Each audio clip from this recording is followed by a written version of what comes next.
Iya Ibu, silakan masuk. Silakan duduk Ibu. Silakan duduk Ibu. Baik Bu. Iya Ibu, ada yang bisa saya bantu? Ibu, saya mau bertanya. Saya ini kan kehamilan kembar. Sebaiknya saya melahirkan di mana ya Ibu? Jadi sebelumnya perkenalkan, nama saya Dinankan. Tentang kesehatan Ibu sekarang, apakah Ibu ada selama hamil ada mengalami pusing atau mual yang berlebihan? Tidak ada Ibu. Kemudian untuk penyakit yang menyertai selama Ibu kehamilan, selama Ibu hamil misalnya seperti anemia, TB paru, diabetes atau PMS, apakah ada Ibu? Tidak ada Ibu. Normal. Baik.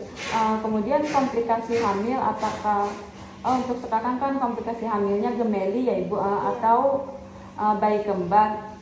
Sebelumnya untuk pemeriksaannya apakah ada yang posisi lintang atau sungsang Ibu? Tidak ada Ibu. Cuma saya pernah berguru sekali. Pernah keguguran 1 kali.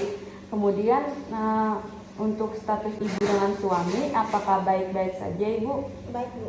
Apakah suami Ibu atau keluarga senang dengan kehamilan Ibu sekarang? Sangat senang Ibu, malah kayak kalian itu sangat dinanti-nantikan karena ini video pertama Ibu. Oh, ya, baik Ibu. Kemudian untuk riwayat kehamilan Ibu terdahulu, usia hamil yang pertama? Usia hamil pertama itu 29 tahun Bu. Usia 29 tahun ya Ibu. Untuk jumlah persalinannya masih belum ada ya Ibu, soalnya yang pertama kan keguguran kata Ibu tadi. Kemudian untuk jumlah anak yang hidup juga mohon maaf belum ada ya Ibu. Kemudian jarak kehamilan Ibu yang pertama sama kehamilan yang ini berapa bulan atau berapa tahun Ibu? 8 bulan. Oh, 8 bulan.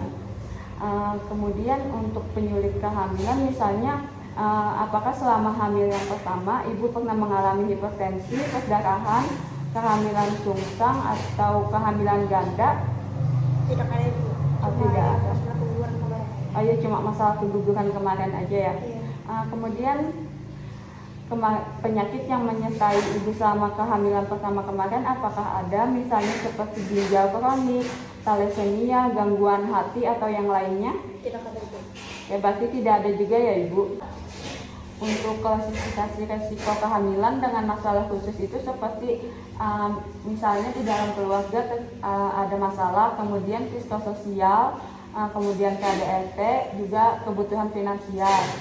Kemudian klasifikasi kehamilan dengan masalah kesehatan yang membutuhkan rujukan untuk konsultasi dan atau kerjasama penanganannya, riwayat pada kehamilan sebelumnya, janin atau neonatus mati, keguguran lebih dari 3 kali, bayi di bawah 250 gram atau di atas dari 4.500 gram, kemudian hipertensi, kemudian pembedahan pada organ reproduksi, kehamilan saat ini kehamilan ganda, usia Ibu di bawah 16 tahun atau lebih dari 40 tahun.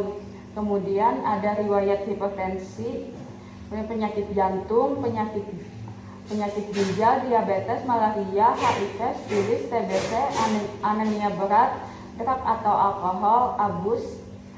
Kemudian gula 2 kg tiap bulan atau tidak sesuai IMT. Kemudian TFU-nya tidak sesuai dengan usia kehamilan. Kemudian penyakit kelamin, malposisi atau malprestasi, gangguan kejiwaan. Kemudian menentukan klasifikasi kehamilan dengan kondisi kegawat daruratan yang membutuhkan rujukan segera, yaitu perdarahan, preeklamsi, eklamsia, KPD, gawat janin atau kondisi kegawat daruratan lain yang mengancam Ibu. Dan jadi tindak lanjut sesuai dengan kasus Ibu tadi. Kasus Ibu tadi termasuk dalam kategori masalah kesehatan, yaitu untuk tindak lanjutnya sebaiknya berkonsultasi, berkolaborasi dan dilakukan rujukan kepada dokter. Dengan penjelasannya untuk pertanyaan Ibu tadi, apakah sudah jelas? Sangat jelas Ibu. Sebelumnya apakah boleh Ibu mengulangi penjelasan saya tadi? Nah, jadi jawaban dari pertanyaan saya tadi, jadi sebaiknya persalinan saya itu di Polindes ya Bu, Iya. Puskesmas ataupun RS yang ada bidan dengan dokternya ya Bu. Iya, benar sekali Ibu. Nah, baiklah Bu, saya sudah sangat paham dan sudah terjawab dari pertanyaan saya tadi.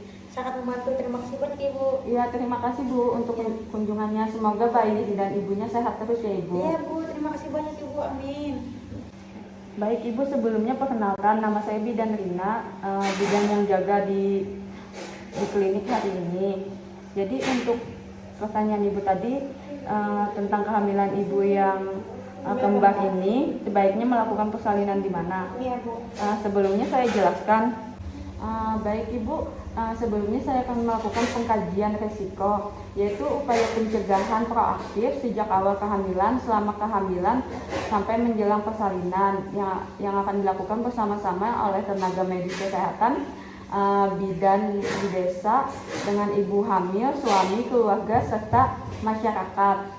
Tujuan pengkajiannya itu untuk meningkatkan mutu pelayanan kepada semua ibu hamil, janin, bayi baru lahir sebagai suatu kesatuan, tetapi perhatian khususnya dan intensifnya diberikan kepada mereka yang mempunyai peluang terjadinya resiko. Untuk klasifikasi resiko kehamilan normal itu Bu, yang pertama keadaan umum itu baik, kemudian tekanan darahnya di bawah 140/90 mmHg, kemudian bertambahnya berat badan sesuai dengan kehamilannya, kemudian minimal 8 kilo selama kehamilan, kemudian 1 kilo setiap bulannya atau sesuai IMT. Sesuai IMT ibu, kemudian edema yang hanya pada ekstremitas, kemudian DDJ-nya 120-160 kali per menit, kemudian gerakan janin yang dirasakan setelah usia kehamilan 18-20 minggu hingga melahirkan, tidak ada kelainan riwayat obstetri, kemudian ukuran uterus sesuai dengan usia kehamilannya, kemudian pemeriksaan fisik dan lab dalam batas normal. Kemudian untuk resiko kehamilan dengan masalah khusus itu seperti untuk kehamilan ibu ini termasuk kehamilan yang memiliki resiko tinggi, yaitu untuk perawatannya sebaiknya dilakukan bidan dan dokter. Kemudian untuk rujukannya biasanya akan kami rujuk ke Polindes, Puskesmas, atau rumah sakit. Kemudian tempat untuk persalinan yang paling disarankan itu yaitu Polindes, Puskesmas, dan rumah sakit yang biasanya ditangani langsung oleh bidan ataupun dokter. Jadi untuk